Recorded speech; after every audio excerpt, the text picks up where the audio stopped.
A sacarlo, se va a salir fácil, pero sí, por favor. Se va a salir fácil, pero con los raíces desnudos. Partió. Claro, claro que partió.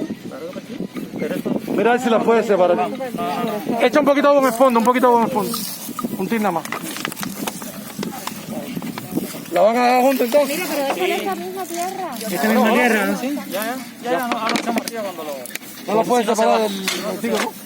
Todo se puede, pero es un riesgo. ¿Para qué vamos arriesgando con esto? mismo. Espérate, vamos a echarlas de la maceta primero, que Dale. es tu tierra. Vamos. Cojan la pala y vayan echando, dale.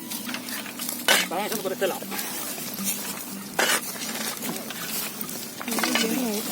Sin darse palazo. Eso es lo más complicado. Maceta viva. Ahí el teléfono en el piso. ¿Dónde está el Sí, la pomito? ponela arriba. ¿El pomito le queda? Préstame un momentito.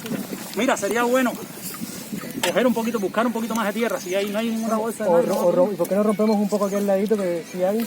porque es más trabajo. Mira, el muchacho. Cogemos aquella, Mira. esa tierra. Ay. Entonces, si se puede, si alguien trajo alguna java que se puede echar tierra, Sí, yo tengo. pues la van a buscar ahí en este camión. Esa maceta no tenía hueco abajo, Rochi. Hay un celular en el piso. Sí, es mío. Te lo voy a aguantar porque me da miedo que alguien te lo vaya a pisar. Mira, pongo, saludos.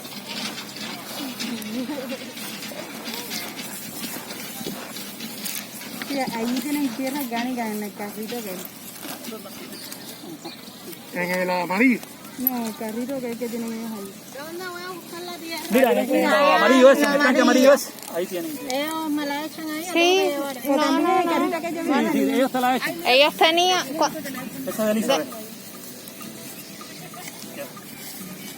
Y si tienen otra java más, mejor. Vamos a echar este poquito de agua aquí. Espera. En la maceta que tiene todavía aquí. También puesta, ¿no? No, a mí me encanta embarrarme, tío. Bueno, pero mira, te tira ahí en el tanque ese.